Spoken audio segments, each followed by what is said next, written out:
நீதியை நிலைநாட்டுவதில் நம்பர் ஒன்னாக இருந்து கொண்டிருக்கிறார். மாண்புமிகு பாரத பிரதமர் திரு நரேந்திர மோடிஜி அவர்கள் இந்த 2014 ஒரு பட்டியல் சமுதாயத்தை சார்ந்த ஒருத்தரை ஜனாதிபதியாக ஆக்கினார்கள். 2019 பட்டியல் மலைவாழ் சமுதாயத்தை சார்ந்த இப்போதைய ஜனாதிபதி அவர்களை ஜனாதிபதி ஆக்கியிருக்கிறார்கள். அதேபோல் மாண்புமிகு பிரதமர் திரு நரேந்திர மோடிஜி அவர்கள் ஓபிசி கமிஷனுக்கு அரசியலமைப்பு சட்ட அங்கீகாரத்தை வாங்கி கொடுத்தது மாண்புமிகு பாரத பிரதமர் திரு நரேந்திர மோடிஜி அவர்கள். இப்படி அதேபோல் டாக்டர் அம்பேத்கர் அவர்கள் இயற்றிய இந்திய அரசியலமைப்பு சட்டத்தை, அந்த சட்டம் சமர்ப்பிக்கப்பட்ட நாளை இந்திய அதாவது நவம்பர் 26 அன்றைக்கு அந்த தினத்தை இந்திய அரசியலமைப்பு சட்ட தினமாக அங்கீகரித்தவர் மாண்புமிகு பிரதமர் திரு நரேந்திர மோடிஜி அவர்கள். அதேபோல் மாண்புமிகு பாரத பிரதமர் திரு நரேந்திர மோடிஜி அவர்கள் அம்பேத்கர் அவர்களுடைய 5 இடங்களை புனித இடங்களாக அறிவித்து அம்பேத்கர் அவர்களுடைய 125வது பிறந்த தினத்தை ஆண்டு முழுவதும் கொண்டாடிய பெருமை மாண்புமிகு பாரத பிரதமர் திரு நரேந்திர மோடிஜி அவர்களை சாரும்.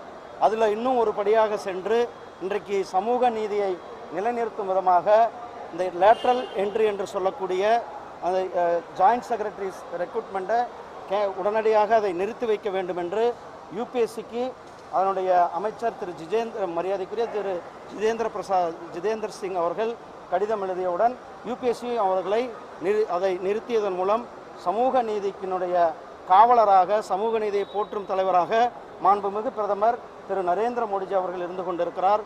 அதாவது ரிசர்வேஷன் எந்த விதத்திலும் பாதிக்கப்படக்கூடாது, அனைத்துவர்களுக்கும் சமமாக பங்களிப்பு வேண்டும் என்பதுதான் நம்முடைய மாண்புமிகு பிரதமர் திரு நரேந்திர மோடிஜி அவர்களுடைய எண்ணமாக இருந்து கொண்டிருக்கிறது. அதுபடி இந்த லேட்ரல் என்ட்ரியை நிறுத்தி வைத்து சமூக நீதியினுடைய ஒரு அடுத்த கட்டத்திற்கு எடுத்து சென்றிருப்பது நம் மாண்புமிகு பிரதமர் திரு நரேந்திர மோடிஜி அவர்களுக்கு தமிழக மக்கள் சார்பாக, தமிழ்நாட்டினுடைய மக்கள் சார்பாக என்னுடைய மனமார்ந்த நன்றிகளையும் பாராட்டுகளையும் தெரிவித்துக் கொள்கிறேன். அதே நேரம் மாண்புமிகு பாரத பிரதமர் திரு நரேந்திர மோடிஜி அவர்கள் இன்றைக்கு அவர் ஏற்கனவே எங்கே போனாலும் சரி, உலகம் முழுவதும் எங்கே போனாலும் கூட திருக்குறளை, திருவள்ளுவரை மேற்கோள் காட்டுவது வழக்கம். எங்களுடைய பாரதிய ஜனதா கட்சியினுடைய தேர்தல் அறிக்கையில் இந்தியா உலகம் முழுவதும் திருவள்ளுவரை, திருக்குறளை எடுத்து செல்வோம் என்று தேர்தல் அறிக்கையில் சொல்லியிருந்தோம். அதன்படி இன்றைக்கு மலேசிய பிரதமர் கூட நடந்த ஒப்பந்தம் இந்தியாவில் மலாய பல்கலைக்கழகத்தில் ஒரு ஃபார் த திருவள்ளுவர் அவருக்கு ஒரு இருக்கை அமைக்க வேண்டும் என்று அந்த ஒப்பந்தமான போடப்பட்டிருக்கிறது. தமிழக மக்களினுடைய கோடான கோடி தமிழ் மக்கள் காசி 2 முறை நடத்தினார்கள். காசி சௌராஷ்டிரா தமிழ் சங்கமம். இப்படி தமிழை போற்றும் விதமாக, தமிழ் கலாச்சாரத்தை போற்றும் விதமாக, தமிழ் இலக்கியங்களை போற்றும் விதமாக, தமிழ் நூலாசிரியர்களை போற்றும் விதமாக நம்முடைய மாண்புமிகு பிரதமர் திரு நரேந்திர மோடிஜி அவர்கள் செயல்பட்டு கொண்டிருக்கிறார்கள். லேட்ரல் என்ட்ரியை பொறுத்த வரைக்கும் ஒரு சமூக நீதிக்கு எதிரான விஷயம், எதிர்கட்சிகளுடைய அழுத்தம் காரணமாக தான் பாரதிய ஜனதாவை நிறுத்தி வைத்திருக்கிறது. நான் இப்போ இவ்வளோ ரொம்ப தெளிவாக சொன்னேன். சமூக நீதியினுடைய காவலர் யாரு?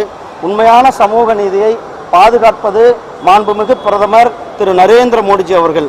அதனால தான் இந்திய அரசியலமைப்பு சட்டத்தின்படி, இந்திய அரசியலமைப்பு சட்டத்தை உருவாக்கிய டாக்டர் அம்பேத்கர் அவர்களுடைய நோக்கம் சரியாக இருக்க வேண்டும். அதனால தான் திரு ஜிதேந்திர பிரசாத் அவர்கள் யூபிஎஸ்சிக்கு கடிதத்தை எழுதி அந்த கடிதத்தின் மூலமாக அதை நிறுத்தி வைத்து இடஒதுக்கீடை உறுதி செய்திருக்கிறார்கள். மாண்புமிகு பிரதமர் திரு நரேந்திர மோடிஜி அவர்கள் ஒவ்வொரு கட்டத்திலையுமே கூட இந்த இடஒதுக்கீடு, சமூக நீதியை போற்றுவதில் நான் ஏற்கனவே சொன்னேன். 2014 ஒரு வாய்ப்பு வந்தது. அப்போதைக்கு பட்டியல் சமுதாயத்தை சார்ந்த திரு ராம்நாத் கோவிந்த்ஜி அவர்களை ஜனாதிபதியாக்கி பெருமை சேர்த்தது நம்மளுடைய மாண்புமிகு பிரதமர் திரு நரேந்திர மோடிஜி அவர்கள். அதே போல் அம்பேத்கர் அவர்கள் அவர்களுடைய பிறந்த இடம் எங்குன்னு யாருக்கு கூட தெரியாமல் இருந்தது. அவர் இறந்த இடம் எங்குன்னு யாருக்கு கூட தெரியாமல் இருந்தது. அவர் அவர் மும்பையில் வாழ்ந்த இடம், அவர் தீக்ஷா பூமி என்று சொல்லக்கூடிய தீட்சை எடுத்த நாக்பூர், அதே போல் அவர் லண்டனில் படித்து, இப்படி 5 இடங்களை கண்டுபிடித்து அந்த 5 இடங்களையும் இந்த நாட்டிற்கு புனித ஸ்தலங்களாக அறிவித்தது நம்முடைய மாண்புமிகு பிரதமர் திரு நரேந்திர மோடிஜி அவர்கள். அது மட்டுமல்ல, 125வது வருடத்தை அம்பேத்கர் அவர்கள் பிறந்த 125வது வருடத்தை இந்த நாட்டினுடைய ஒரு வருடம் முழுவதும் அந்த பிறந்த தினத்தை கொண்டாடி அந்த 125வது பிறந்த தினத்தில் காயின் வெளியிட்டார்கள் மாண்புமிகு பிரதமர் அவர்கள்.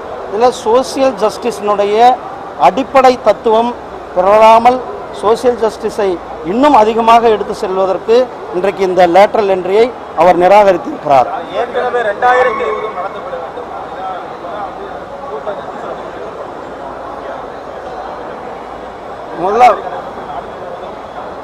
முதலமைச்சர் அவர்கள் இதை ஏற்கனவே பீகார் அரசாங்கம் செய்திருக்கிறது. அவர் தமிழ்நாட்டில் அதை செய்து காட்டுவதன் மூலம் அடுத்தடுத்து அதுக்கான வழிகள் பிறக்கும். ஏற்கனவே 2014 ஒரு 15 ஜாயின்ட் செக்ரட்டரிஸை சென்ட்ரல் கவர்மெண்ட் தான் எடுத்துக்கிட்டாங்க. மீண்டும் அது மாதிரியான ஒரு முயற்சியில் ஒரு 45 ஜாயின்ட் செக்ரட்டரிஸை கொண்டு வருவதற்கான முயற்சி இல்லை நான் இப்போ ரொம்ப தெளிவாக சொன்னேன். அந்த பிரதமர் நம்முடைய மாண்புமிகு பிரதமர் திரு நரேந்திர மோடிஜி அவர்கள் உடனடியாக அதை நிறுத்தி வைப்பதற்கு உத்தரவு பிறப்பித்து அந்த துறையினுடைய அமைச்சர் திரு ஜிதேந்திர பிரசாத் அவர்கள் யூபிஎஸ்சிக்கு கடிதம் எழுதி அந்த யூபிஎஸும் அதை நிறுத்தி வைத்திருக்கிறார்கள். ஆனால் இது ஆர்குமெண்ட் கிடையாதுன்னா, இது பிரதமர் அவர்கள் சமூக நீதியினுடைய காவலர்னா பிரதமர் அவர்கள் தான். அதனால தான் இந்த லேட்டரல் என்று யூபிஎஸ்சி கொடுத்ததை வரக்கூடாதுன்ட்டு யூபிஎஸ்சிக்கு கொடுத்து அதை கேன்சல் செய்திருக்கிறார்கள். நன்றி. 2018க்கு அப்புறம் ஒரு 60 பேர்கிட்ட நியமனம் பண்ணியிருக்காங்க. அந்த மாதிரி லேட்டரல் முறையில் நியமனம் பண்ணியிருக்காங்க தான் குற்றச்சாட்டு. இப்போ அந்த 60 இப்போ நியமிக்கப்பட்டவர்கள் என்ன ஆவார்கள்? இங்கே பாருங்கள், இன்றைக்கு நம்முடைய மாண்புமிகு பிரதமர் அவர்கள் உத்தரவு பிறப்பித்திருக்கிறார்கள். இடஒதுக்கீடை பின்பற்ற வேண்டும் என்று, இந்த இடஒதுக்கீடுபடி இந்த ஜாயிண்ட் செக்ரட்டரிஸ் தேர்வு செய்யப்படுவார்கள் என்று கொடுக்கப்பட்டிருக்கிறது.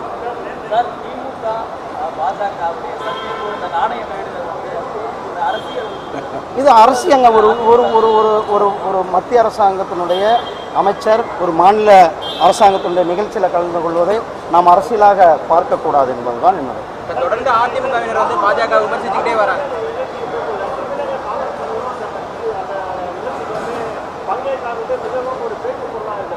ஏங்க யார் வரல?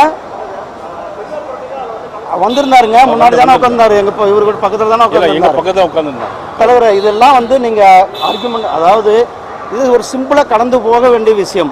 ஒரு மாநில அரசாங்கத்தினுடைய நிகழ்ச்சி, ஒரு மத்திய அமைச்சர் கலந்து கொள்வது அரசு நிகழ்ச்சியாக பாருங்கள். இதில் அரசியல் செய்ய வேண்டாம்.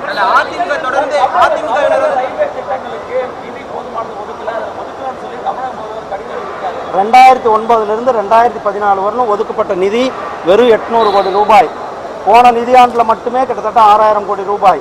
இந்த நிதியாண்டில் 6320 கோடி ரூபாய். கிட்டத்தட்ட அந்த யூபிஏ கவர்மெண்ட், யூபிஏல யார் இருந்தாங்கன்னு உங்களுக்கு தெரியும், காங்கிரஸும் திராவிட முன்னேற்ற கழகம் ஆட்சியில் இருந்தார்கள்.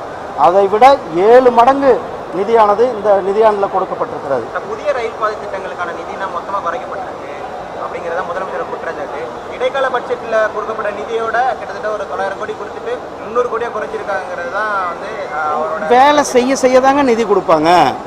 உடனே நிதி கொடுக்க முடியுமா? அதாவது புதிய ரயில் திட்டங்களுக்கு 9 ரயில்வே பாதைகள் அதை சர்வே பண்ணணும், அது லேண்ட் அக்யூசேஷன் பண்ணணும். அதுக்கு பிறகு தானே தேவையான படிப்படியாக தானே நிதி கொடுக்க முடியும். ஏங்க நான் பாருங்க, 2009 2000 வெறும் 800 கோடி ரூபாய். இதே திமுகவும் காங்கிரஸும் ஆட்சியில் இருந்த காலம் வெறும் 800 அந்த 5 வருடத்திற்கு. ஆனால் போன நிதியாண்டுக்கு மட்டுமே 6000 கோடி ரூபாய். இந்த நிதியாண்டுக்கு 6000 கோடி ரூபாய். அவங்க கொடுத்ததை விட 8 மடங்கு அதிகமான நிதியை தமிழ்நாட்டிற்கு கொடுத்திருக்கிறது நம்முடைய மாண்புமிகு பிரதமர் திரு நரேந்திர மோடி அவர்கள். பழனியில் 24-25 முத்தமிழ் முருகன் மாநாடு, இதில் முருகன் பங்கேற்கலாம், இதை நான் அழைப்பு விடுக்கிறேன்னு அமைச்சர் சேகர் பாபு ஒரு சொன்னார். உங்களுக்கு ஏதாவது அழைப்பு வந்திருக்கா? கலந்துக்கலாம். நாங்கள் வேண்டாம் விருந்தாளியாக போகிறதுக்கு எங்கேயுமே ரெடியாக இல்லை.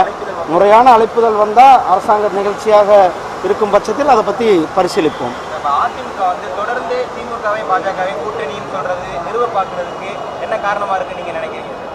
அதிமுகனுடைய ஒரு மிகப்பெரிய தோல்வி பயம், அதிமுகவுக்கு ஒரு பயத்தை கொடுத்திருக்கிறது பாராளுமன்ற தேர்தல் முடிவுகள். பாரதிய ஜனதா கட்சி ஒரு மிகவும் வேகமாக வளர்ந்து கொண்டிருக்கின்ற கட்சியாக இருந்து கொண்டிருக்கிறது. அந்த பயத்தினுடைய நிலைப்பாடு வெளிப்பாடாக தெரிந்து கொண்டிருக்கிறது.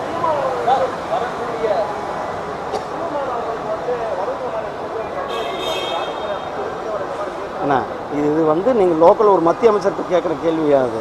நன்றி அண்ணா.